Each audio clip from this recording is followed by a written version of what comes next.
The wind screamed across the Brooks Range like something alive and hungry. Corpsman Tessa Graves lay in the snow, red spreading across white beneath her left shoulder. Shrapnel from the grenade. Not deep enough to kill, deep enough to matter. She pressed her gloved hand against the wound. Pressure, always pressure first. Her right hand held the radio. Kowalski displacement left 15 meters. Use the boulder at your 2 o'clock. Her voice cut through the chaos, calm, professional, precise. Doc, you're hit. Kowalski's voice carried panic she didn't share. Irrelevant. Davis suppressing fire. 3-round bursts. Conserve ammunition. Through the blizzard, she could hear them moving, following her orders. Not the commander's orders, hers, because Commander Garrett Strand was pinned behind a rock outcropping 60 meters northeast, and Chief Malcolm Wade was dragging Bennett to cover, and someone had to think clearly while bullets carved through frozen air. Hayes, check your 6. Hostiles flanking from ridge position. She said it like she could see through the white curtain of snow, like she had eyes that could track movement patterns through a storm that reduced visibility to 30 meters on a good second. Hayes fired. Someone screamed in the distance. Target down, Hayes confirmed. Tessa's fingers found the medical pack beside her. Even bleeding, even under fire, the instinct remained.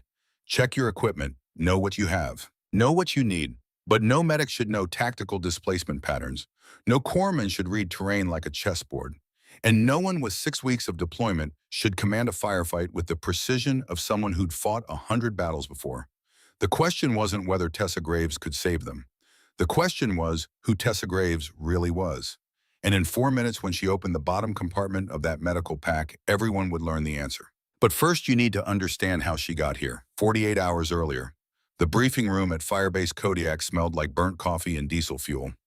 Commander Garrett Strand stood before a tactical display showing the jagged peaks of the Brooks Range. He was 52 years old with iron gray hair, cut military short, and a scar that ran from his left eyebrow to his jawline. 28 years of service had carved lines into his face that no amount of rest could erase. Weather window closes in 6 hours, Strand said. His voice carried the weight of a man who'd led too many missions into bad odds. Intelligence indicates 3 American contractors held in this valley structure. He tapped the screen. Red icons blinked against the white terrain. Problem is, we've got a blizzard moving in faster than forecast, and our targets aren't exactly in an accessible location. Around the table, 7 operators leaned forward. These were hard men, experienced men. Chief Malcolm Wade sat closest to the display. 45 years old, 23 years of service, 3 combat deployments that left more scars on the inside than the outside. He studied the terrain with eyes that had learned to see threats in every shadow. Beside him, Briggs, the skeptic, the one who questioned everything because questions kept people alive.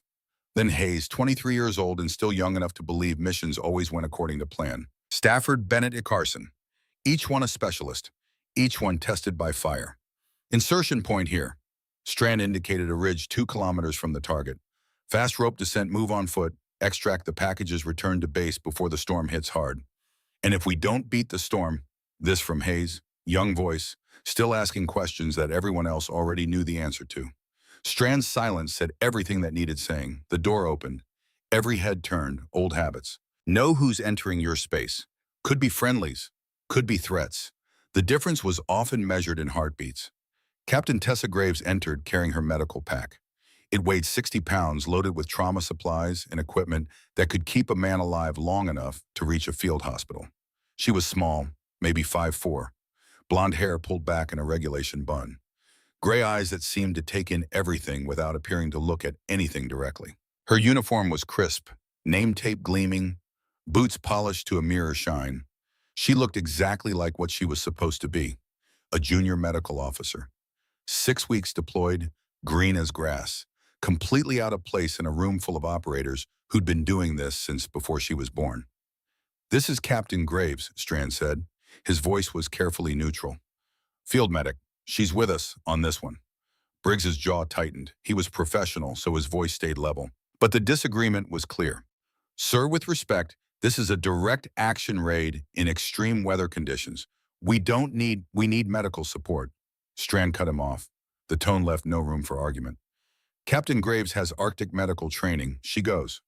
The room went quiet.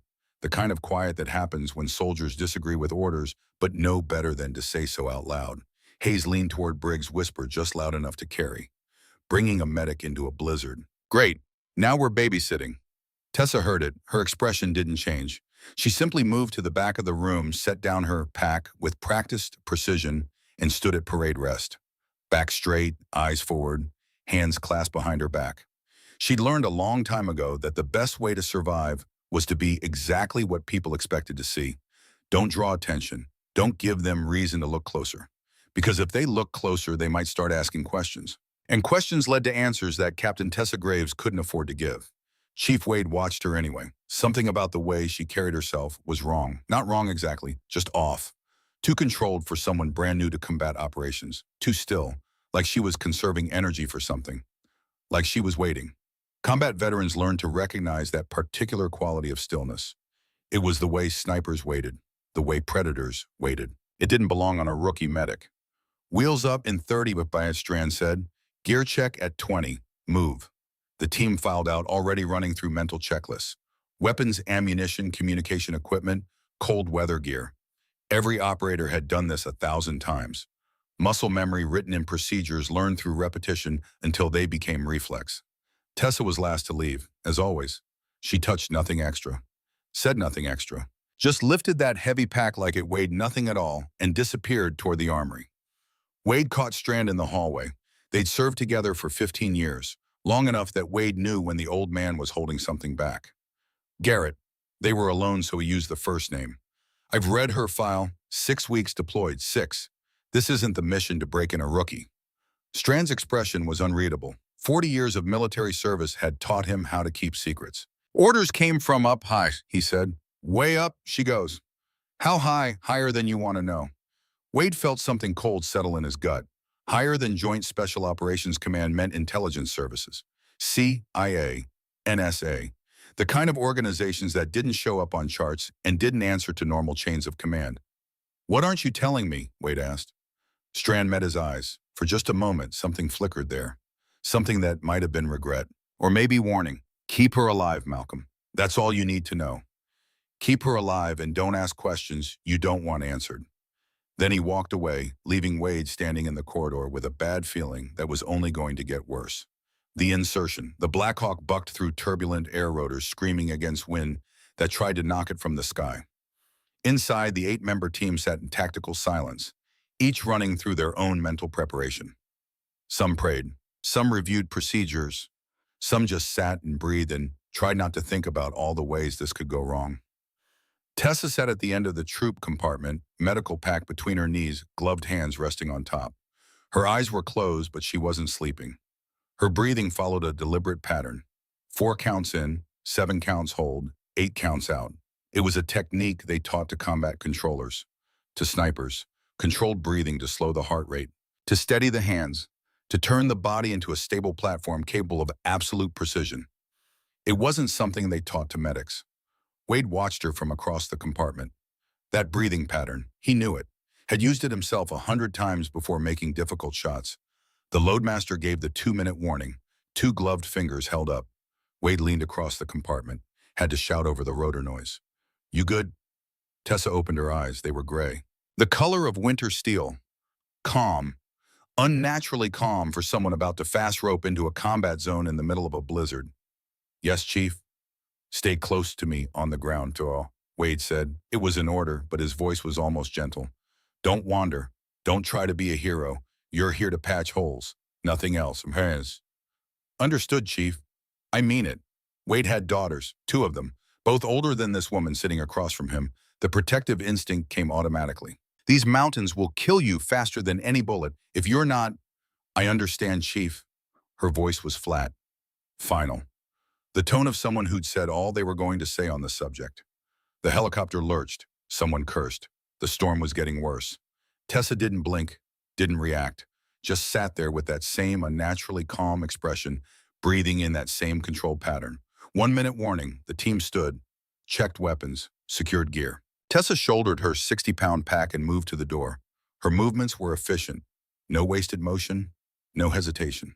She'd done this before Wade realized. Maybe not in combat, maybe just in training. But she'd done it enough times that her body knew what to do without her conscious mind having to think about it. The helicopter hovered. Snow whipped through the open door like frozen razors. Visibility was maybe 30 meters. maybe less. Go, go, go. They fast roped into white chaos. Wade went first, sliding down with practiced speed, hitting snow and rolling to make room for the next man. One by one, the team descended, 7 operators each hitting the ground and immediately forming a defensive perimeter. Weapons out, scanning for threats they couldn't see through the storm. Tessa descended last. Her technique was flawless. Controlled descent, perfect speed. She landed soft in knee-deep snow, absorbed the impact, released the rope, and moved to her assigned position in the formation. By the time she touched ground, the Black Hawk was already pulling away. The sound of its rotors faded into the storm, leaving them alone on the mountain. The cold was immediate and vicious. It found every gap in their gear, every exposed inch of skin, and tried to suck the warmth from their core. The temperature was -20 and dropping. The wind made it feel like -40. In conditions like this, exposed skin could get frostbite in less than 5 minutes. A man could go hypothermic in 30. They had maybe 6 hours before the storm got bad enough to make extraction impossible. 6 hours to move 2 kilometers, find 3 hostages, and get back to a landing zone that might not even be accessible by then. Strand's voice crackled over the radio. He was back at Firebase Kodiak monitoring their progress on satellite feeds that were probably useless in this weather. Shadow 7 comms check. Shadow 7 read you 5 by 5, Wade responded. Team on ground, beginning movement to objective. Copy that. Weather deteriorating faster than forecast. Recommend you move fast. Acknowledged. Wade checked his GPS. The device was struggling with the storm interference, but it gave him enough to confirm their position. 2 kilometers east to the target compound, through terrain that would be challenging in good weather and potentially lethal in this blizzard. Combat intervals, he ordered. Move quiet. They began the march. 8 shadows moving through a white world, each separated by enough distance that a single burst of fire wouldn't take out multiple targets. Standard operating procedure in hostile territory. Lessons learned in blood over decades of asymmetric warfare. Tessa took rear guard without being asked. She moved like a shadow herself, each step placed deliberately, never breaking the rhythm of the patrol. When the team stopped to check navigation, she dropped to one knee and scanned their back trail. Weapon ready, Wade noticed. Rookies didn't usually have that kind of discipline. They fidgeted. They asked questions. They made noise. This one was different. She moved like someone who'd done this before, like someone who knew that silence and stillness were survival skills in places where enemies might be watching. The first signs. After 40 minutes, Hayes whispered over the team frequency. Movement, 11 o'clock high. Everyone froze. Weapons came up. Eyes scanned the slope above them, looking for threats through the shifting curtains of snow. Could be weather, Carson said, but he didn't sound convinced. Could be, Hayes agreed. He didn't sound convinced either. Then Tessa spoke. Quiet, certain. Tactical boot prints, 30 meters northeast. Military pattern, recent. Multiple sets moving in formation. Wade moved to where she indicated. Saw them. Boot prints in the snow partially filled by the storm but still visible. Military tread, fresh enough that the edges hadn't fully softened. He looked at Tessa. She was already scanning the terrain, reading the pattern of the tracks like a language. How many? Wade asked. 4, maybe 5. Moving northeast approximately 2 hours ago. Standard tactical spread. Briggs came forward, examined the tracks, then looked at Tessa with something new in his eyes. Not quite respect yet, but no longer dismissal. How does a medic spot tactical formations? He asked. Not hostile, genuinely curious. Tessa's expression didn't change. Field manuals, petty officer, I read them. It was a lie. Wade knew it was a lie. You didn't learn to read tracks like that from manuals. You learned it from experience, from training, from being in the field so many times that reading sign became automatic. But he said nothing. Not yet. Strand's voice came over the radio. Shadow 7, sit rep. Contact. Evidence of hostile forces in the area. Tracks indicate 4 to 5 personnel, tactical formation moving northeast approximately 2 hours ago. Copy. Proceed with caution. Rules of engagement remain unchanged. They pushed forward. The wind howled through the valley, drowning out all other sound. Individual operators became barely visible to each other, just darker shapes in the white chaos. After another 20 minutes, they reached a narrow valley. On both sides, steep slopes rose into the blizzard, their peaks invisible. The kind of terrain where elevation equaled advantage, where a single shooter on high ground could pin down an entire squad. Wade didn't like it, didn't like any of it. His instincts screamed ambush, but they had no choice. 3 American contractors were somewhere ahead, and the clock was ticking, medical proof. That's when Stafford went down. Not from enemy fire, from something worse. He stumbled, caught himself. Stumbled again. His movements were off, uncoordinated. Stafford's status, Wade called. I'm hot, too hot. Stafford's voice was slurred. He started pulling at his jacket. Gotta, gotta cool down. Paradoxical undressing. Wade recognized it instantly. Hypothermia, advanced stage, when the body's thermoregulation fails so completely that victims feel burning up instead of freezing. They strip off their clothes and die faster. Stafford stopped. Wade moved toward him, but Tessa was faster. She was already there, gloved hands on Stafford's wrist, preventing him from removing his gear. Stafford, look at me. Her voice cut through his confusion like a blade. You're not hot. You're hypothermic. Core temperature, below 90 degrees. We have maybe 8 minutes before you lose consciousness. She was already moving, dropped her medical pack, had supplies out before Wade even reached them. Bennett, I need the emergency blanket. Hayes, start a chemical heat pack. Carson, warm IV fluids now. Her hands moved with brutal efficiency. Chemical thermometer confirmed core temp at 88 degrees. Dangerous, potentially fatal. We're in the middle of an operation, Briggs said. Not arguing, just stating fact. And in 8 minutes, we'll be carrying a corpse if I don't treat this now. Tessa didn't look up. Chief, I need you to make a decision. Mission tempo or Stafford's life. Wade made the call. We stop. Treat him. 3-minute perimeter. Eyes out. The team formed security while Tessa worked. She stripped Stafford's wet inner layers, applied chemical heat packs to his core, started warm IV fluids, wrapped him in the emergency blanket. The whole time she talked to him, kept him conscious, kept him focused. Stafford, tell me about your family. Wife, 2 kids. Good. Keep talking. Tell me their names. Sarah and Michael, ages 7 and 5.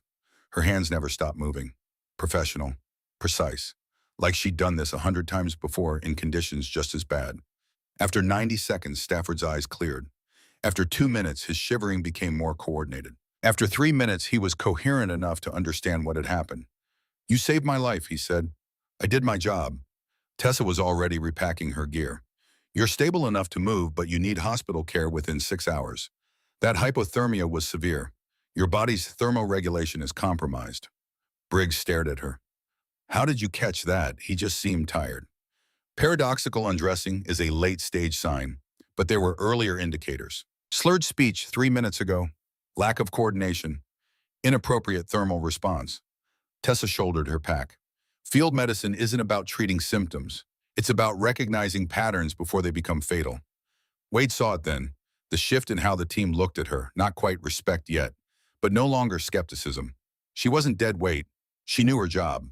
Maybe knew it better than any medic they'd worked with before, but that raised its own questions. Because 6 weeks of deployment didn't teach that level of competence.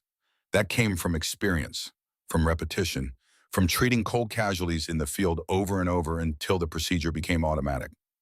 Where had she gotten that experience to slip? They moved forward again, more cautious now, more aware that the mountain was as much an enemy as any hostile force. 10 minutes later, Hayes called a halt. Chief, I've got a problem. He'd twisted his ankle on uneven ground hidden beneath the snow. In normal conditions, it would be minor. Tape it up and keep moving. But in this terrain, with 2 kilometers still to go, in a blizzard getting worse, even a minor injury could become mission critical. Tessa was there before Wade could respond. She had Hayes sit, removed his boot with care, examined the ankle with fingers that seemed to read information through touch. Sprain, not fracture, grade 2. Ligament damage, but no complete tear. She looked up at Wade. He can move on it with support, but it needs stabilization or it'll worsen in this terrain. She field splinted the ankle in under 2 minutes, applied an elastic bandage, gave Hayes anti-inflammatory medication. Test it, she said. Hayes stood, took a few steps, nodded. It's good, better than good. Stay off the ball of your foot as much as possible. Heel strike when you can. If it starts swelling, tell me immediately. Wade watched her work, watched the competence, the confidence. Good work, Doc, he said. Something flickered in her eyes just for a moment, like the word Doc had hit a nerve she didn't expect. Thank you, Chief.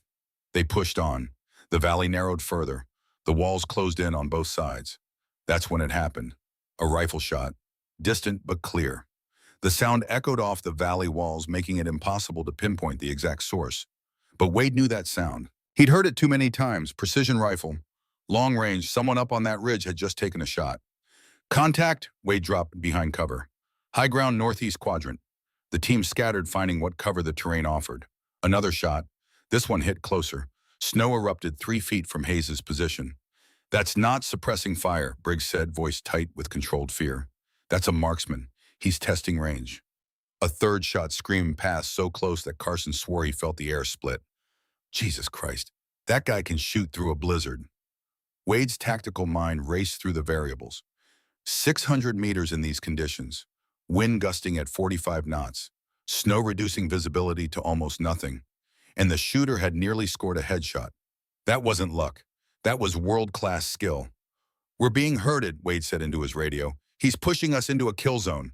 Strand saw it too, watching through their helmet cameras. Fall back to that rock formation 30 meters south. Move in pairs, covering fire. They began the tactical retreat. Hayes and Carson went first, sprinting through deep snow, while the others laid down, suppressing fire toward the ridgeline. No targets visible, just shooting into white nothing, hoping to make the enemy keep his head down. Tessa moved with Wade, staying low, her medical pack somehow not slowing her down. She crossed the open ground in a low crouch that kept her profile small. When they reached the rocks, she immediately took a position that gave her clear sight lines to the most likely casualty collection point. Professional positioning, the kind of placement that came from training and experience. Wade was about to say something when Tessa went absolutely still. Her eyes had locked onto something on the ridgeline, something the rest of them couldn't see through the storm. Her lips moved, barely a whisper, but Wade was close enough to hear. When 38 knots northeast, humidity 82%. He's compensating 4 mils left. Next shot will be... She caught herself mid-sentence. Froze. Realized what she'd just said. Wade stared at her. How do you know mil dots? He asked quietly. Tessa's face went carefully blank. I read field manuals, Chief. Field manuals don't teach you to calculate wind compensation in real time. But before she could respond, another shot proved her right. It went exactly where she predicted. Wide left by 4 feet. The enemy shooter was adjusting, learning the wind same as them. But Tessa had read it first, had calculated the exact compensation. No medic could do that. No one could do that without extensive training in long-range precision shooting. Wade opened his mouth to press the question. That's when Briggs took a round through the shoulder. The bullet punched through his tactical vest at an angle, missing the plate by inches. He went down, hard blood already spreading across the snow. Man down, Hayes shouted. Tessa was moving before Wade could give the order. She crossed the 5 meters to Briggs in a combat crouch that was too smooth, too practiced, too perfect. Enemy fire followed her. Bullets chewed up the snow where she'd been a heartbeat before. She reached in, Briggs rolled him onto his back, had his vest open and pressure on the wound in under 3 seconds. Through and through, she said. Missed the subclavian artery by half an inch. You're lucky, petty officer. Doesn't feel lucky, Briggs gasped. You're alive. That's the definition of lucky. Her hands moved with mechanical precision, packing the wound front and back. Pressure dressings. Stay down, stay still, you move, you bleed. More shots, closer now. The enemy sniper had them dialed in. Wade tried his radio, calling for air support, for extraction, for anything. Static answered. The storm had cut them off completely. They were alone on this mountain with an enemy marksman who was systematically boxing them in. And their only medic had just demonstrated skills that raised questions Wade didn't have time to ask, but he would ask them if they survived the next 10 minutes. The shot that changed everything. The enemy fire intensified. 3 more shots in rapid succession, each one closer than the last. The sniper had found his rhythm now, had dialed in the wind, the distance, the conditions that should have made accurate shooting impossible. Wade pressed himself against the boulder, mind racing through options that all led to the same conclusion. They couldn't stay here, couldn't advance, couldn't retreat. In another 2 minutes, that shooter would adjust for their exact positions, and then it would be target practice. Fish in a barrel. Men dying one by one while the rest watched and waited for their turn. Briggs groaned from where Tessa had positioned him behind the cover. The bleeding was controlled, but he was in pain, significant pain. How much longer can we hold? Hayes asked. His voice shook slightly. 23 years old and facing the reality that he might not make it to 24. Wade checked his ammunition. 3 magazines left. Maybe 15 minutes of fighting if he was careful. We need that sniper down, he said into the radio. Anyone got eyes on position? Silence, because nobody could see through this white hell. Nobody could make out the ridgeline where death waited patiently behind a scope. That's when the radio crackled. Not their frequency. Enemy transmission. Someone hadn't encrypted properly or didn't care or wanted them to hear.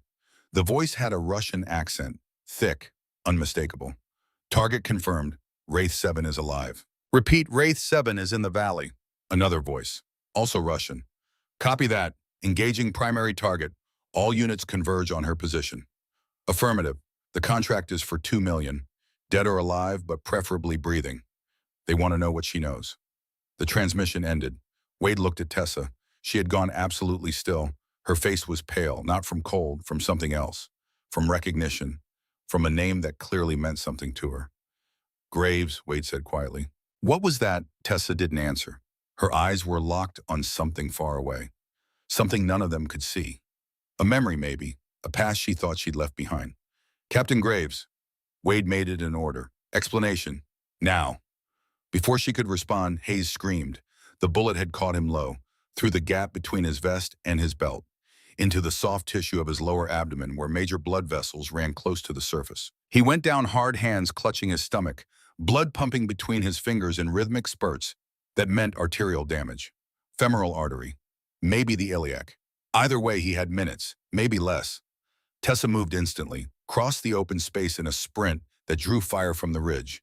Bullets chewed up snow all around her, but she didn't slow down, didn't hesitate. She hit the ground beside Hayes and went to work. Femoral, she confirmed. Her voice was clinical, professional, all emotion locked away. Entry wound here, no exit, bullets still in him. Her hands moved with terrifying efficiency. Pressure above the wound. Tourniquet high and tight on the thigh. Combat gauze packed deep into the entry point. Hayes was gasping, eyes wide, going into shock. Stay with me, Tessa commanded. Hayes, look at me. Right here. You're going to be fine, but I need you to stay conscious. I'm dying. You're bleeding, there's a difference. I've got the hemorrhage controlled, but you need a surgeon within the hour or we start having problems. The hour part was a lie. Hayes needed a surgeon in the next 20 minutes, or the damage would be irreversible. But men fought harder when they thought they had time.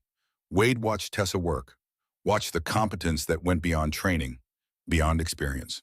This was muscle memory. Reflex. The kind of casualty care you learned by treating dozens of trauma patients under fire. Not something a medic with 6 weeks of deployment should possess. Another shot from the ridge. This one hit the rock 2 feet from Tessa's head. Stone fragments showered down.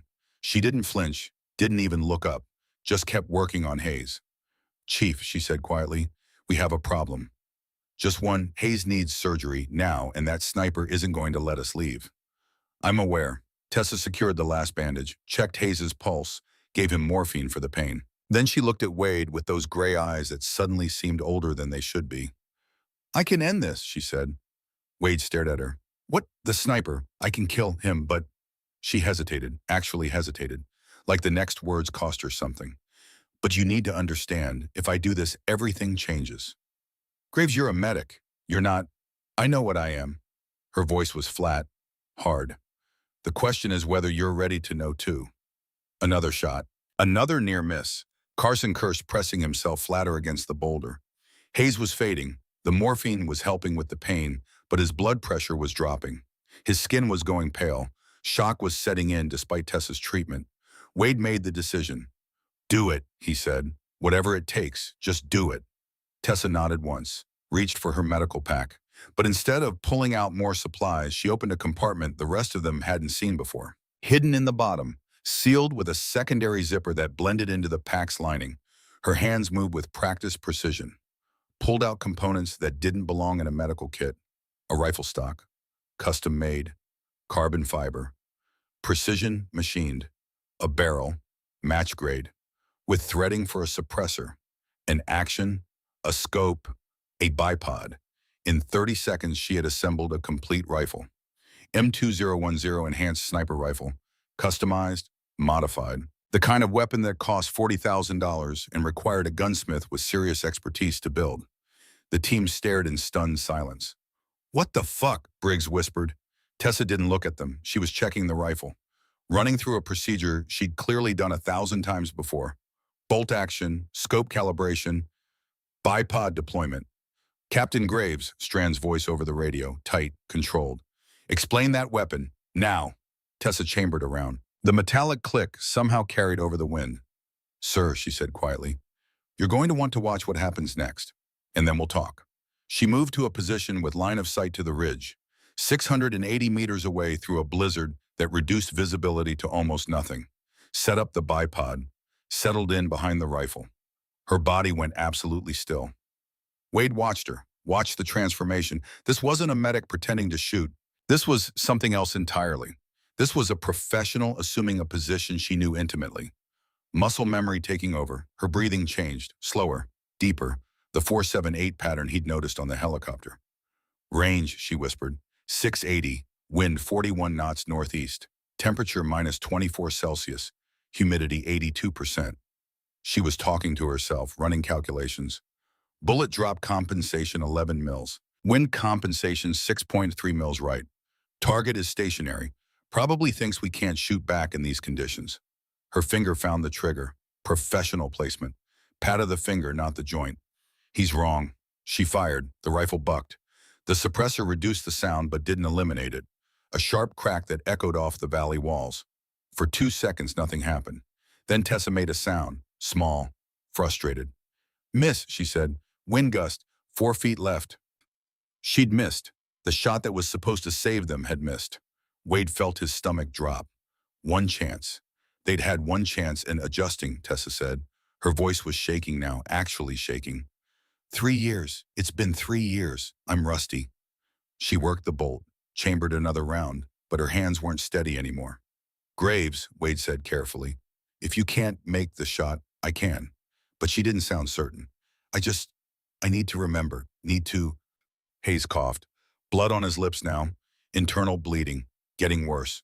Doc, he whispered. I'm cold. Shock. Advanced stage. He was running out of time. Tessa looked at Hayes, then at the rifle, then at the ridge where the enemy sniper was already adjusting his own position, preparing for another shot that would kill one of them. She closed her eyes. Dad, she whispered. So quiet Wade almost didn't hear it. If you can hear me, I need you right now. I need to remember how you taught me. She opened her eyes. The shaking was gone. The uncertainty was gone. Something else had taken their place. Something cold. Something certain. Something that looked like it had lived behind those eyes for a very long time before she'd learned to hide it. She settled back into position. This time she didn't speak. Didn't narrate her calculations. Just breathe. Slow. Controlled. 4 in, 7 hold, 8 out. The rifle became an extension of her body. Her finger took up the trigger, slack with patience that spoke of countless repetitions. The wind shifted. She waited. Didn't force it. Just waited for the right moment. It came. A gap in the gusting wind. A brief window where conditions aligned. She fired. 3.8 seconds. That's how long the bullet took to cross 820 meters of frozen air. 820. Because the sniper had repositioned after her first shot. Wade counted the seconds in his head. 1, 2, 3. Through the scope, barely visible through the storm, a figure fell from the ridgeline. Confirmed kill, Tessa said. Her voice was completely empty, flat, like she was reading numbers from a spreadsheet. Target down. Then, without missing a beat, she set the rifle aside and moved back to Hayes. Bennett, I need you to maintain pressure here. Carson, check his pupils. He's going into hypovolemic shock. She was a medic again, just like that. Like the last 60 seconds hadn't happened. Like she hadn't just made an impossible shot through conditions that would challenge the best snipers in the world. But they had happened. The team had seen it. And now questions filled the air thicker than the falling snow. Strand's voice came through the radio. Quiet. Hard. Captain Graves, when this mission is complete, you and I are going to have a very long conversation. Yes, sir, Tessa said. She was inserting an IV line into Hayes. Hands perfectly steady now. I understand. Wade stared at her. At this woman who'd just saved their lives with a skill set she shouldn't possess. Who trained you, he asked. Tessa didn't look up from Hayes. My father. Your father. He was a good teacher. What was he? Tessa was quiet for a long moment. Then so softly, Wade almost missed it over the wind. Everything I'm trying not to be. Before Wade could ask what that meant, Carson called out. Chief, we've got another problem. Big problem. He was monitoring their rear, watching their six while the rest focused on the medical emergency. What kind of problem? Movement. Multiple contacts. Coming from 3 directions. At least a dozen hostiles, maybe more. Wade felt ice that had nothing to do with the temperature settle in his chest. They're converging, he said. That radio transmission, they're coming for her. He looked at Tessa. She had gone very still. Had stopped working on Hayes for just a moment. The bounty, she said quietly. $2 million, dead or alive. They said Wraith 7. Wade studied her face. Want to tell me what that means? Tessa met his eyes. For just a moment, he saw something there. Not fear, not regret, just tired recognition. The look of someone who'd run from something for a very long time and just realized the running was over. It means, she said, that this mission just became about more than rescuing hostages. It became about survival. Mine and yours, because everyone coming up that mountain wants me, and they won't care how many of you they have to kill to get me. Who are you? Strand demanded over the radio. Your real name, your real background, now.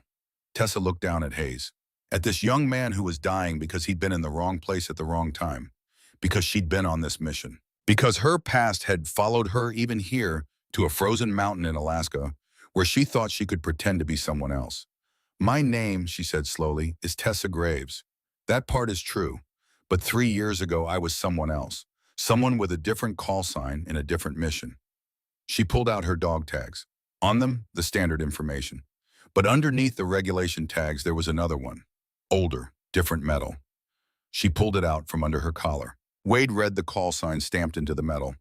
Wraith 7, call sign Wraith 7, Tessa said. Attached to classified Special Activities Division operations. 4 years active. She paused, looked at each of them. 123 confirmed kills across Syria, Yemen, Somalia, and Pakistan. The number hung in the air. 123. Briggs, even wounded, stared at her. 123. That's more than most snipers get in a career. I had a very active 4 years, Tessa said quietly. They said you died, Carson said. Training accident, helicopter crash. I did die, officially. No survivors.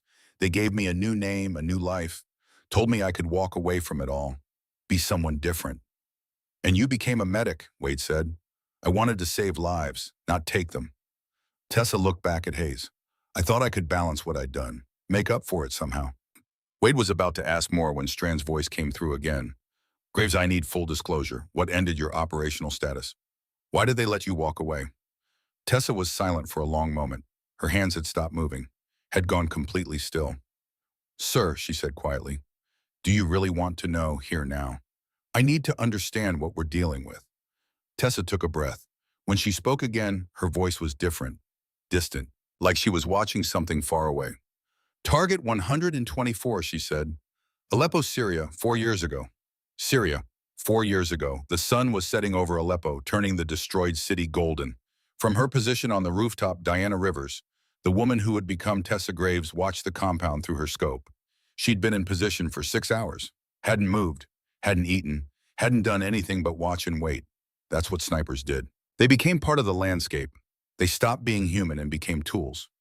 Instruments of policy delivered at supersonic speeds across impossible distances. Her spotter, Martinez, lay beside her, good man, professional. He didn't talk much, didn't need to. After 18 months working together, they communicated in hand signals and shared silence. Target mobile, Martinez said quietly. Courtyard, northeast corner. Diana shifted the scope, found him immediately. Hassan al-Masri, 42 years old, former Syrian intelligence, current terrorist coordinator, responsible for 3 bombings that killed 87 civilians, wanted by 4 governments. Her mission was simple. 1 shot, 1 kill, eliminate a threat.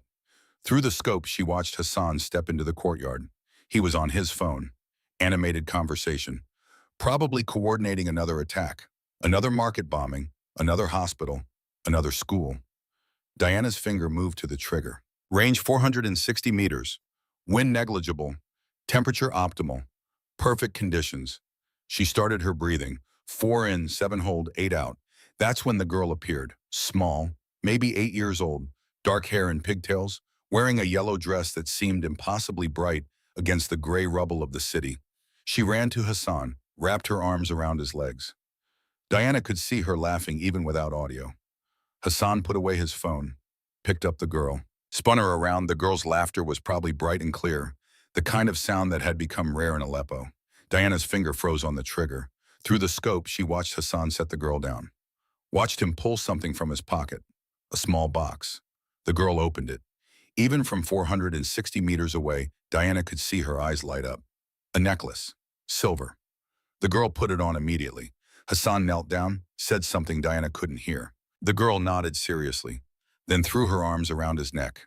Father and daughter. A moment of love in a city of death. Control, this is Wraith 7. Diana's voice was steady, professional. I have eyes on target, but there's a child in proximity. Request delay until target is isolated. Static, then her handler's voice, cold. Clinical. Negative Wraith 7. Intelligence indicates target is leaving the country in 3 hours. This is our only window. You are cleared to engage. Sir, the child is... I understand the situation, but the target has killed 87 people. He's planning an attack on a refugee camp that could kill 300 more. Your job is to stop him. Diana watched through the scope. Hassan was showing his daughter something. Maybe teaching her something. The girl was nodding, smiling, completely unaware that death was watching from a rooftop 460 meters away. Sir, request 30-minute delay. Target will move inside. Child will be clear. Negative, the security window closes in 7 minutes. After that, we lose satellite coverage. If you don't take this shot now, Hassan al-Masri walks away, and everyone he kills after today is on you. Martinez looked at her, didn't say anything, didn't have to. They both knew what the order meant. Diana put her eye back to the scope, found Hassan. He was still kneeling, still talking to his daughter, still being a father. She forced herself to breathe. 4 inches. 7 hold, 8 out. Her crosshairs settled on Hassan's head. Perfect sight picture, perfect conditions, an easy shot. The girl said something. Hassan laughed, touched her cheek. Diana could see the gentleness in the gesture even from this distance. Wraith 7 status. The handler's voice was sharp. You have clearance, take the shot. Diana's finger took up the trigger slack. 3.5 pounds of pressure. That's all it would take. 3.5 pounds and Hassan al-Masri would be dead. 300 refugees would live. The mission would be complete, but the girl would watch her father die, would be covered in his blood, would carry that image for the rest of her life. Wraith 7, you are ordered to engage. Now. The girl stepped back, showed Hassan the necklace again, touched it like it was made of magic. Diana closed her eyes for just a moment, saw the faces of the 87 people Hassan had killed, saw the faces of the 300 he would kill if she didn't stop him. Opened her eyes. Hassan stood up, started to turn toward the building. The girl reached up, took his hand. Diana fired. The bullet crossed 460 meters in less than half a second, entered Hassan's skull just above his left ear. The hydrostatic shock killed him instantly. No pain, no awareness, just there then gone. He fell. The girl was still holding his hand when he dropped. The momentum pulled her down too. She landed on top of him. Through the scope, Diana watched the girl sit up, saw her touch her father's face, saw her try to wake him, saw the confusion turn to horror as blood spread across the courtyard, across her yellow dress, across her hands. The girl screamed. Diana couldn't hear it, but she could see it, could see the child's mouth open, could see her small body shaking. Other people rushed into the courtyard. Someone pulled the girl away from the body, but she fought them, tried to reach her father, kept screaming. Diana couldn't look away, couldn't move, could only watch as the girl she'd orphaned was carried inside, still covered in her father's blood. Confirmed kill, Martinez said quietly. He was already packing up their equipment. Professional, efficient. Time to move. But Diana couldn't move, couldn't stop looking through the scope at the courtyard, at the blood, at the yellow dress now stained red. Diana, Martinez's voice was gentle. We need to go. Security will respond. We have maybe 5 minutes. Diana lowered the rifle, rolled onto her back, stared at the sky, then she leaned over and vomited. Martinez didn't say anything, just kept packing, gave her the space to break down. When Diana was done, when there was nothing left inside her, she sat up. Her hands were shaking. Her whole body was shaking. I can't do this anymore, she whispered. Finish the mission first, Martinez said. Not unkind, just practical. Break down later. Right now we move. They made it to the extraction point, got on the helicopter, flew back to base. Diana didn't speak the entire flight, just stared at her hands. These hands that had held a rifle, that had squeezed a trigger, that had killed a father while his daughter watched. At the base, her handler was waiting. Debriefing room, coffee. Congratulations on a successful mission. Diana sat down across from him, didn't touch the coffee. I'm done, she said. The handler blinked. Excuse me. Target 124 broke me. I can't do this anymore. I want out. Captain Rivers, you just eliminated a high-value target. You saved 300 lives. I killed a man in front of his daughter. Diana's voice was flat, empty. She was 8 years old. She was wearing a yellow dress. And I killed her father while she held his hand. He was a terrorist. He was a father. Diana looked up, met the handler's eyes, and now she's going to spend the rest of her life remembering that moment, remembering the blood, remembering her father dying in her arms. Because of me. The handler was quiet for a moment. Then, Captain, you've had a difficult mission. Take 72 hours. Rest. We'll talk. No. Diana stood. I'm done, effective immediately. I don't care what it takes. Discharge me, reassign me. I don't care. But I am never picking up a rifle again. She walked out. 3 weeks later, Diana Rivers died in a training accident. Helicopter crash. No survivors. And Tessa Graves was born. Back to Alaska, Tessa finished speaking. The team was silent. Even through the storm, even with enemy forces converging, they were silent. Hayes, despite his pain, was watching her. The girl, he said quietly. What was her name? Tessa's voice cracked. Amara, I found out later. Her name was Amara. She was 7, not 8, first grade. Her favorite color was yellow. Her father had just bought her that necklace for her birthday. She looked down at her hands. I know everything about her because I made it my mission to know, to remember. Because if I'm going to kill someone, I should at least remember who they left behind. That's why you became a medic, Wade said softly. I thought if I saved enough lives, maybe I could balance it out. 124 deaths. So I'd save 124 people, and maybe then I could sleep at night without seeing Amar's face. Briggs shifted despite his pain. How many have you saved? 31, Tessa said, including you 3 today, if we survive this. Wade understood now, understood the weight she carried, understood why she'd hidden what she was. Tessa, he said quietly, Hassan al-Masri was responsible for 87 deaths. You prevented 300 more. You made an impossible choice in an impossible situation. I killed a man in front of his daughter. You stopped a terrorist from killing 300 refugees. Both things are true, Chief. That's what I learned. That you can be right and wrong at the same time. That you can save lives by taking them. That the world isn't clean and simple. Enemy fire erupted from multiple positions. The conversation was over. The past was over. The present demanded attention. Shadow 7, we are taking heavy fire, Wade reported. Multiple hostiles converging on our position.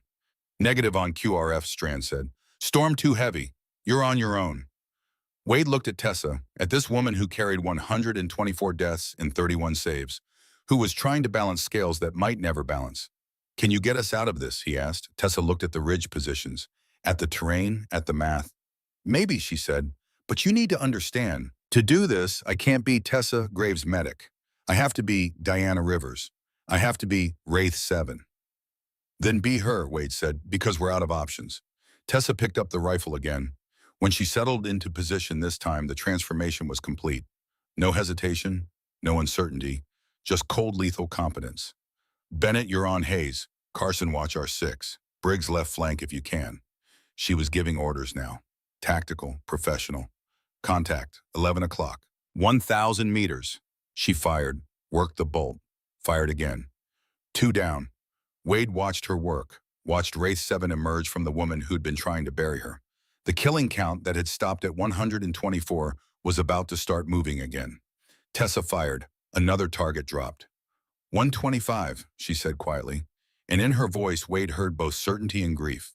The certainty that she was doing what needed to be done. The grief that it needed to be done at all. She fired again. 126. The enemy kept coming, because $2 million made men brave. Or stupid. Often the same thing. Tessa settled in for the fight.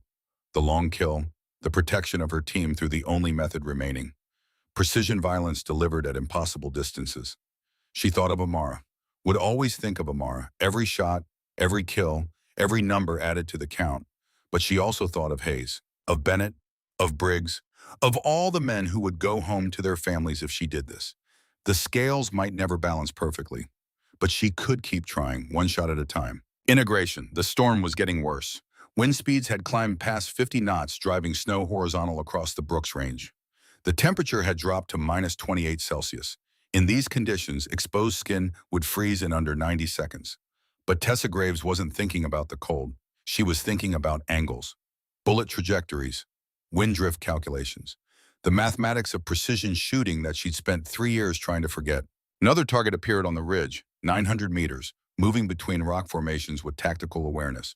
Not just a mercenary, someone with training, someone who knew how to use terrain. Tessa led him by 3 mils, accounted for wind, squeezed the trigger. Through the scope, the figure dropped. She didn't say the number out loud this time, didn't add it to the count. Because every number was a person. Every person was someone's son, brother, father. Just like Hassan had been someone's father. Just like his daughter Amara had screamed when her world ended in a single rifle shot 4 years ago. Contact left, Carson called in from his position. 400 meters, 3 hostiles moving to flank. Tessa swung the rifle. Acquired targets, fired twice, 2 down, the third dove for cover. He's smart, she said. Staying behind the ridge, can't get an angle. Wade moved up beside her. How many left? Unknown. At least 6 still mobile. Maybe more. They're staying dispersed, learning. Learning what? That I'm here. Tessa ejected the magazine, checked the round count. 4 left. That they're not facing some rookie corpsman. Wade studied her face. The cold professional focus. The complete lack of hesitation. This wasn't the nervous woman from the briefing room 48 hours ago. This was someone else entirely. We need to move, he said. Hayes has maybe 20 minutes before I can't keep him stable. Tessa looked at Hayes on the makeshift litter. His face was gray, his breathing shallow. Even with all her treatment, he was sliding toward hypovolemic shock. His body was running out of blood, running out of time. She made a decision. Bennett, she called, come here. I need you to take the rifle. Bennett stared at her. Doc, I'm not a sniper. You don't have to be. Just provide suppressing fire. Keep their heads down while we move. She was already pulling medical supplies from her pack. I need to focus on Hayes. If he arrests, I'll have maybe 60 seconds to bring him back. She handed Bennett the rifle, showed him the basics. Sight picture, trigger control, breathing. You're not trying to hit anything, she said. Just make noise.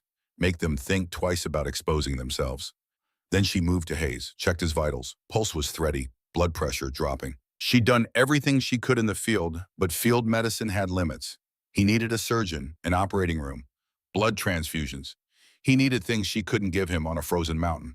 Okay, Wade said. We move in combat intervals. Carson on point. Stafford, you're with Bennett on the litter. Briggs, can you walk? Briggs nodded. His shoulder was badly wounded, but adrenaline and necessity kept him functional. Then your rear guard with me. Tessa. I stay with Hayes, she said. If he crashes, I need to be right there. They began the final push to landing zone Bravo. 1,500 meters of frozen hell.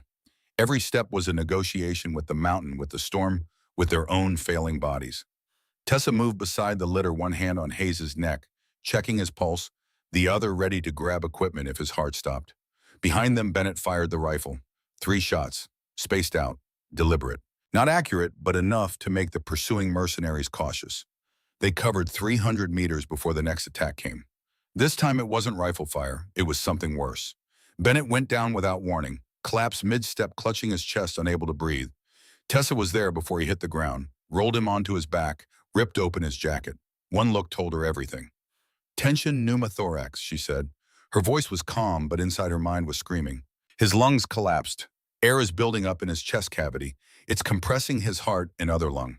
She pulled a 14-gauge needle from her pack. Large bore, designed for exactly this emergency. If I don't decompress this right now, he's dead in 3 minutes. Wade looked at the ridge behind them, at the mercenaries who were still coming. Who would be on them in minutes? How long do you need? 90 seconds for the procedure, another minute to stabilize. We don't have... Then he dies. Tessa met Wade's eyes. Your call, Chief. Mission tempo or Bennett's life? Before Wade could answer, Tessa saw movement on the ridge. 600 meters, multiple hostiles advancing. She looked at Wade, at the rifle he was carrying, at the impossible situation forming. Can you shoot? She asked. Wade blinked. I'm not a sniper. I know, but can you shoot well enough to slow them down? Buy me 90 seconds. Wade had 23 years of service. Had qualified expert marksman more times than he could count. But expert marksman at 200 meters with an assault rifle was different from precision shooting at 600 meters with a sniper rifle through a blizzard. I can try, he said. Good enough. Tessa positioned the needle over Bennett's chest, found the landmark. Second intercostal space mid-clavicular, line Boston, right where the air would be trapped. Take my rifle. Get to that outcropping 15 meters east. You'll have line of sight. Wade moved to position. The rifle felt foreign in his hands. Too precise. Too delicate. Tessa's voice came through his earpiece. She was already pushing the needle into Bennett's chest, but she was still teaching, still guiding. First thing, Chief, breathing. 4 counts in, 7 counts, hold, 8 counts out. Your heart rate needs to be below 70 or the crosshairs will bounce. Wade forced his breathing to slow. In for 4, hold for 7, out for 8. He could feel his heart rate dropping, feel his hands steadying. Look through the scope, see the lead target. Wade found him, a figure in winter camouflage, 620 meters according to the rangefinder built into the scope. Got him. Wind is 42 knots northeast. You need to compensate right. See the mil dots. Yeah. Put the crosshairs 6 mils right of center mass, about 2 body widths. Wade made the adjustment. His hands were shaking, not from cold, from pressure. From knowing that if he missed, Tessa wouldn't have time to save Bennett and the mercenaries would be on them. Through his earpiece, he heard Bennett gasp. Heard Tessa say, good, air's decompressing, 60 more seconds. When you're ready, Tessa continued, her voice steady despite what she was doing. Squeeze the trigger, don't pull, squeeze like you're trying to surprise yourself. Wade found the natural pause between breaths. That moment of absolute stillness. Fired. The rifle kicked. The scope lost the target. Negative, Tessa said. 2 feet left. Wind gust caught it. Adjust right, 2 more mils. Wade worked the bolt, chambered another round, made the adjustment, found the target again. This time he waited longer. Felt the wind, timed his breathing with the gusts. Fired. Through the scope, he saw the target fall. Confirmed, Tessa said. Good shot, Chief. They're taking cover now. That bought me the time I needed. Wade looked back. Saw Tessa sealing Bennett's chest. Saw Bennett breathing again. Ragged but breathing. He moved back to the group, handed Tessa her rifle. I understand now, he said quietly, why you tried to be just a medic, why you wanted to walk away from this. Tessa didn't look at him, just kept working on Bennett. Do you? Because every time you pick up that rifle, someone dies, and every time someone dies, you lose a piece of yourself. Wade knelt beside her. But Tessa, you also saved Bennett just now, and you saved Hayes and Stafford. You did both, medical and tactical. That's not bunny weakness, that's integration. Tessa was quiet for a long moment. Then so softly, Wade almost missed it. My father used to say that, integration over specialization. Be complete, not perfect. Smart man. He was. Tessa finished bandaging Bennett. He died trying to teach me that lesson. I've spent 3 years trying to forget it. Trying to be just one thing because being both things hurt too much. She looked at Hayes, at Bennett, at the team she'd saved with medicine and marksmanship. But you're right, today required both. And maybe that's okay. Wade nodded, started to say something else. That's when the radio crackled. Enemy transmission. Close by. Target is pinned. All units converge on grid November 7. Extract the asset alive. Repeat, Wraith 7 must be taken alive. The bounty is 2 million for breathing, 1 million for corpse. Wade and Tessa exchanged looks. They really want you, Wade said. They want what I know, where I've been, who I've killed, what operations I was part of. Tessa checked her ammunition. 3 rounds left. I'm a walking classified document. Dead, I'm valuable. Alive, I'm priceless. Then we make sure they don't get you. They pushed forward, 1,000 meters to the landing zone. They could see it now through the storm. The flat area marked by infrared strobes. Could hear the Black Hawk fighting through the weather inbound for extraction. 500 meters left. That's when Tessa saw them. Hostiles on the ridge overlooking the LZ. At least 5 of them. They'd anticipated the extraction point. Had set up an ambush. The Black Hawk couldn't land under fire. Standard procedure. If the LZ was hot, the bird stayed clear. Wade saw it too. Damn it, we're so close. Tessa looked at the situation, at the math. 5 enemies. Elevated position. 300 meters from the LZ. Between her team and safety. She looked at Hayes, at Bennett, at Stafford and Briggs and Carson. At all the men who doubted her, then trusted her, then fought beside her. Chief, she said, get everyone to the LZ. The second that bird touches down, you load them and go. What are you, Gweh? I'm going to clear the landing zone. She grabbed her rifle, grabbed what was left of her medical pack. It's what I do. Tessa, 5 targets alone. I've done worse. She met his eyes.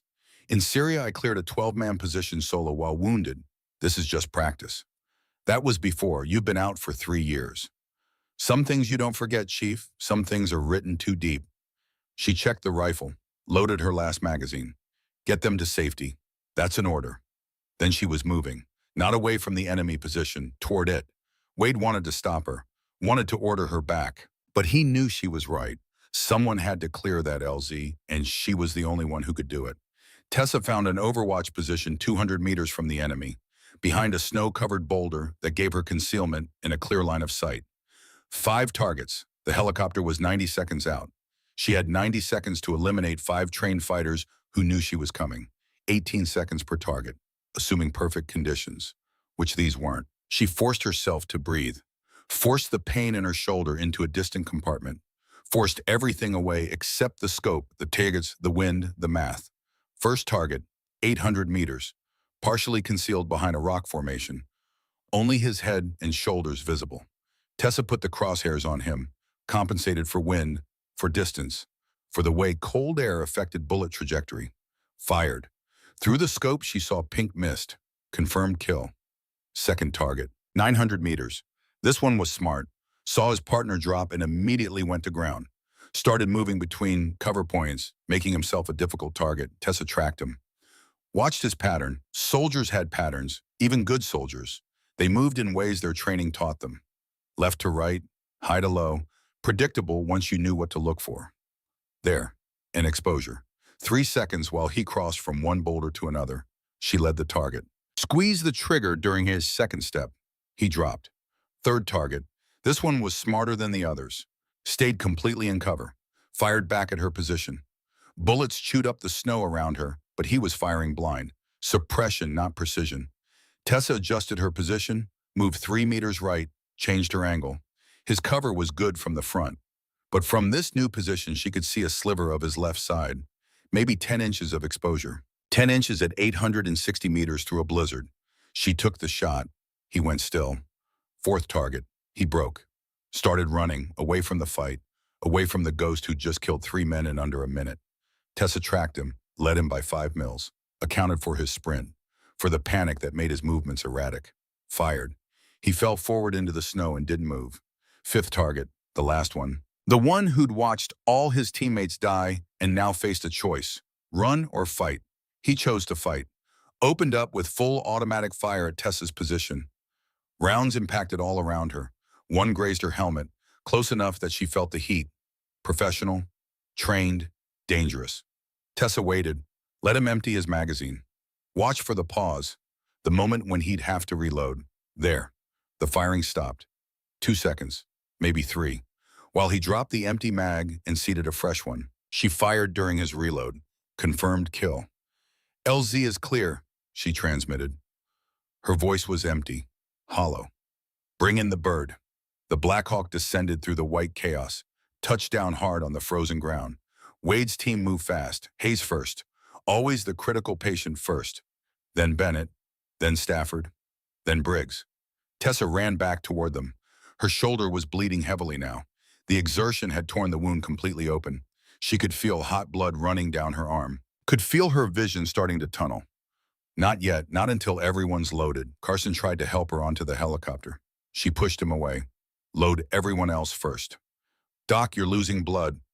I know my own blood loss. I'm still functional. Load them. The team got aboard. Wade was last. Turned back for Tessa. She was standing at the edge of the landing zone, looking back at the 5 bodies she'd left on the ridge, at the evidence of what she was. What she'd always been, no matter how hard she tried to be something else. Graves, Wade shouted over the rotors. We're leaving, now. Tessa turned, ran for the helicopter. Wade caught her arm, pulled her up into the cabin. The Black Hawk lifted immediately, fighting for altitude, fighting the storm. The mountain fell away beneath them. Inside, the flight medic was already working on Hayes. Tessa tried to help, but Wade physically restrained her. Your turn, he said. Sit. Let someone else work. Tessa sat, Let the medic examine her shoulder. Let herself feel the exhaustion, the pain, the cost. Everyone was alive. Hayes, Bennett, Stafford, Briggs, Carson, Wade, all of them breathing because she'd used both skills, medicine and marksmanship, healing and killing. Her radio crackled, different frequency, encrypted, a voice she hadn't heard in 3 years but would never forget. Wraith 7, this is Control. We've been monitoring your operation. Director Catherine Hayes, CIA, the woman who'd supposedly let Tessa walk away 3 years ago. 8 confirmed kills in extreme weather conditions. Medical saves on 3 critical patients. Tactical command of a compromised unit. Impressive performance. Tessa said nothing. We're reactivating your status. Effective immediately. You'll report for debriefing upon return to base. Tessa found her voice. We had an agreement. I retired. I walk away. You don't contact me unless the world is ending. The agreement specified you would remain inactive. You just killed 8 people. That's not inactive, Captain. I was saving my team. You were performing at operational level, which proves you're still capable, still valuable. Too valuable to waste treating sprained ankles at a field hospital. Tessa looked at Hayes, at this young man who was alive because she'd been both medic and sniper. No, she said. Silence. Long silence. Hayes wasn't used to being told no. Excuse me. I said no, not like before, not as just Wraith 7. Captain Graves, this is not a request. This is then court-martial me, dishonorably discharge me, do whatever you want, but I'm done being just a weapon. Wade was listening. He gave her the smallest nod, encouragement. Tessa continued, if you want me back, it's on my terms. I'm both now, medic and marksman. Every mission I take, I bring medical capability. If there are wounded, ours or theirs, we extract them. No more pure kill missions. I save lives or I don't go. That's not how special operations work. Then I guess you don't need me that badly. The longest pause. Tessa could imagine the calculation happening. How badly did they need Wraith 7? Badly enough to accept conditions, badly enough to change doctrine. Finally, we'll discuss this when you return, but Captain Graves, you should understand, what you did today has been observed at the highest levels. There are people who see the value of what you're proposing. Integration over specialization. It's being considered. The transmission ended. Wade looked at her. That sounded like you won. I don't know what that was, Tessa admitted, but I meant every word. I'm not going back to being just one thing. Not after today. She looked at her blood-stained hands, at the hands that had held needles and rifles, that had saved 3 lives and taken 8. If they want me, they get all of me, or they get none of me. The helicopter broke through the worst of the storm. Firebase Kodiak appeared ahead, landing lights cutting through the darkness. They were going home, all of them, alive. 6 months later. The classroom at the Joint Special Operations Medical Training Center overlooked the Pacific Ocean. Morning light streamed through floor-to-ceiling windows. 24 students sat in rows, a mix of Navy corpsmen and Army medics who'd qualified for advanced training. Captain Tessa Graves stood at the front of the room. 6 months had changed her. The weight she'd lost in Alaska had come back. The dark circles under her eyes had faded. The shoulder wound had healed to a thin white scar that she carried without shame. She wore her uniform with 2 patches now. Medical insignia on one sleeve, designated marksman qualification on the other. The only person in the military authorized to wear both simultaneously. Good morning, she said. Welcome to week 1 of Integrated Combat Medicine and Precision Marksmanship. I'm Captain Graves, and I'll be your primary instructor for the next 16 weeks. She walked to a table where both a medical kit and a rifle sat side by side. Some of you are medics who've never fired a precision rifle. Some of you are designated marksmen who've never treated a tension pneumothorax. By the end of this course, you'll all be qualified in both. A hand went up. Young corpsman, maybe 23. Eager. Ma'am, which skill is more important? Tessa smiled slightly. That's a common question, and the answer is it depends on the moment. 3 months ago, I was on a mountain in Alaska with a teammate bleeding out. In that moment, medical was everything. 2 minutes later, enemy forces were advancing, and marksmanship was everything. The mission required both. She picked up the medical kit. This represents your primary identity, who you are, what you trained to be by me. Then she picked up the rifle. This represents capability, what you can do when the situation demands it. She held both. You don't choose between them. You integrate them. You become someone who can heal when possible and fight when necessary. That integration makes you more valuable, more effective, more complete. Another student raised a hand, older, maybe 30. Special Forces Medical Sergeant. Ma'am, how do you handle the psychological conflict, saving lives versus taking them? It was a good question, an important question. Tessa set down both items. That's something we'll discuss extensively in week 12 when we cover combat psychology. But the short answer is context matters. Intent matters. I don't kill because I enjoy it. I kill to protect, to preserve, to defend people who can't defend themselves. She paused, chose her next words carefully. Every life I take weighs on me. I don't pretend it doesn't, but every life I save gives me purpose. The balance isn't mathematical, it's moral. I use lethal skills to create space for healing. I use medical skills to preserve what lethal skills protect. They're not contradictory, they're complementary. The students took notes, nodded, began to understand. After class, Tessa returned to her office. Small space. Desk filing cabinet window overlooking the training grounds. On her desk sat a photo of the Alaska team. Wade, Hayes, Bennett, Stafford, Briggs, Carson. All recovered, all back to active duty. Hayes had sent a letter last week. You saved my life twice, Doc. Once with medicine, once with that rifle. I'm getting married next month. Wouldn't be here without you. Thank you for being both.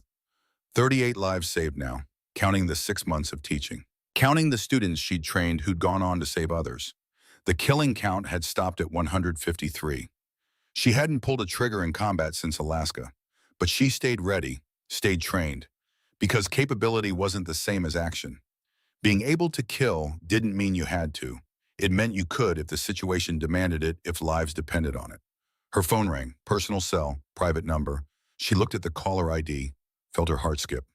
Mom. Tessa stared at the phone for 3 rings. She hadn't spoken to her mother since Alaska. Hadn't known what to say. How do you explain that you broke a promise, that you picked up a rifle after swearing you never would again? On the 4th ring, she answered. Hi, Mom. Silence. Then her mother's voice. Older now, tired, but still strong. Sarah, Tessa, I never know what to call you anymore. Tessa is fine. It's who I am now. More silence. Tessa could hear her mother breathing. Could imagine her in the kitchen of the house in Colorado where Tessa had grown up, where her father had taught her to shoot in the backyard, where she'd made a promise at his funeral that she thought she'd keep forever. I saw the news, her mother said finally, about Alaska, about what you did. They didn't use your name, but I knew. A Navy corpsman who made impossible shots to save her team. I knew it was you. Mom, I can explain. Your father came to me in a dream 3 nights ago. Tessa went still. He was in his Marine uniform, the one he wore in the photo on our mantle, and he said she did exactly what I taught her, Diane.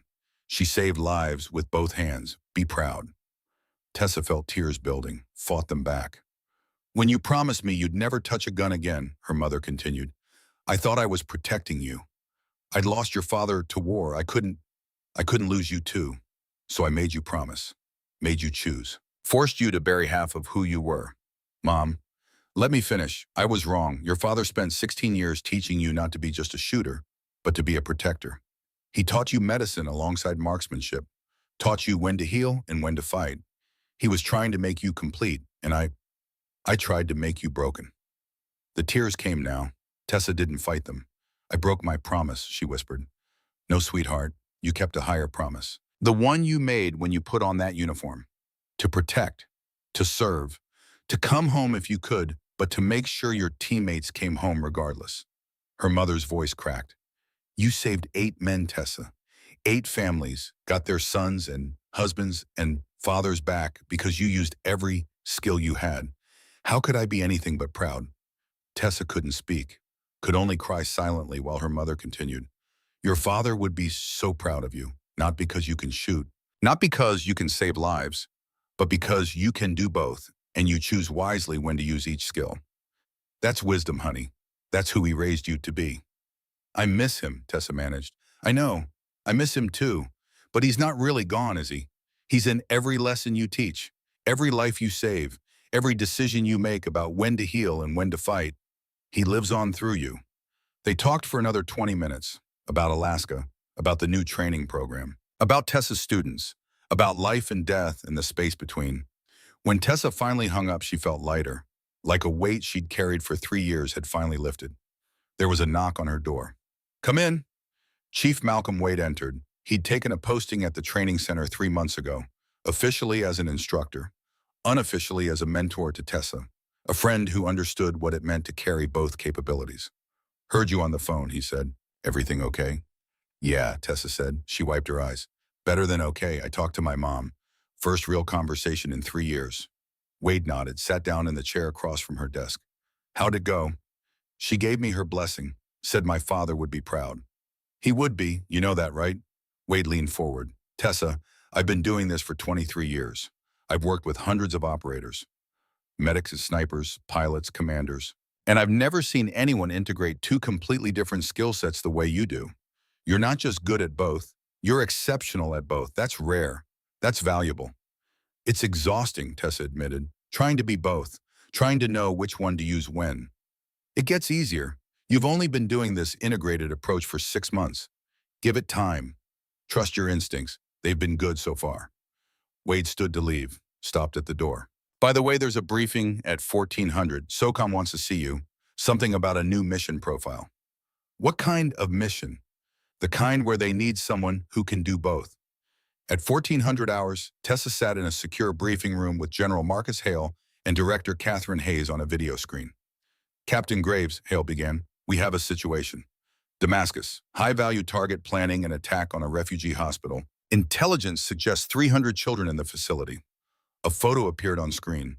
A man in his 40s, military bearing, cold eyes.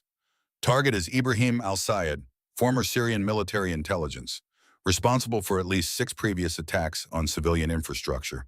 We have a narrow window to interdict." Hayes took over. "The target is holed up in a compound 400 meters from the hospital. Our concern is that any direct assault could trigger the attack prematurely. We need surgical precision." She looked directly at Tessa through the camera. "We need a sniper who can also provide medical support if the hospital comes under fire during the operation. Someone who can eliminate the threat and immediately shift to trauma care if needed." Tessa studied the briefing materials, the compound layout, the hospital location, the civilian population density.